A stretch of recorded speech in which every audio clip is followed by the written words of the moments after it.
विषकन्या बहू। गांव के एक बड़े और समृद्ध परिवार में शादी की खुशी छाई हुई थी। शर्मा परिवार के बड़े बेटे आरव की शादी शहर से आई एक सुंदर लड़की मीरा से हुई थी। मीरा की खूबसूरती ऐसी थी जैसे चांद ज़मीन पर उतर आया हो, लेकिन उसकी आंखों में एक अजीब सी खामोशी थी। शादी के कुछ दिन बाद सब कुछ ठीक चला। मीरा घर के हर काम को बड़े प्यार से करती, सबका ख्याल रखती। सास भी उससे बहुत खुश थी, लेकिन धीरे धीरे घर में सब कुछ अजीब होने लगा। एक दिन घर की बिल्ली अचानक मर गई। सबको लगा शायद बीमार होगी।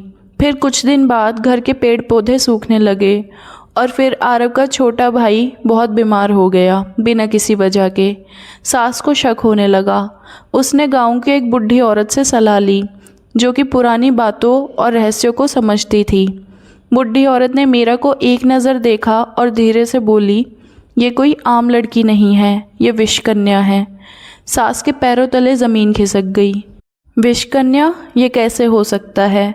बुढ़ी औरत ने बताया, पुराने समय में कुछ लड़कियों को बचपन से जहर की छोटी मात्रा दी जाती थी, ताकि उनका शरीर जहर की आदत डाल ले।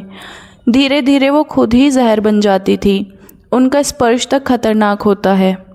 सास ने डर के साथ मीरा पर नज़र रखनी शुरू कर दी। एक रात उसने देखा मीरा चुपकर आंगन में खड़ी थी और उसके हाथ में एक छोटा सा सांप है। मीरा उसे बिना डरे पकड़ रही थी, जैसे वो उसका दोस्त हो। सास ने सब देख लिया। अगली सुबह उसने मीरा से पूछा, सच बताओ, तुम कौन हो? मीरा की आंखों में आंसू आ गए। उसने धीरे से कहा, मैं जन्म से ऐसी नहीं थी, मुझे ऐसा बनाया गया है। उसने अपनी कहानी बताई। बचपन में उसे एक राजदार संगठन ने उठाया और उस पर प्रयोग किए। उसे धीरे धीरे जहर दिया गया, उसकी ज़िंदगी छीन ली गई और उसे एक हत्यार बना दिया गया।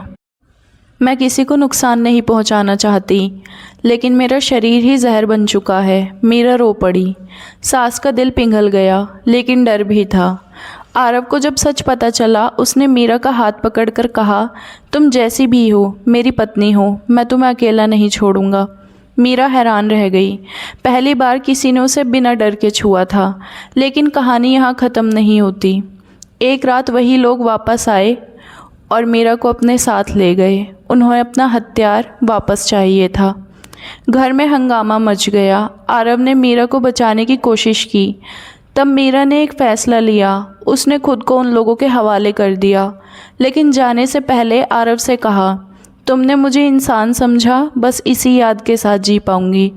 सुबह जब सब जागे, मीरा गायब थी।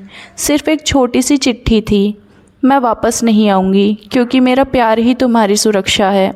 आरव आज भी उसके आने का इंतज़ार करता है, क्योंकि कभी कभी सबसे ख़तरनाक लोग ही सबसे ज़्यादा प्यार करने वाले होते हैं।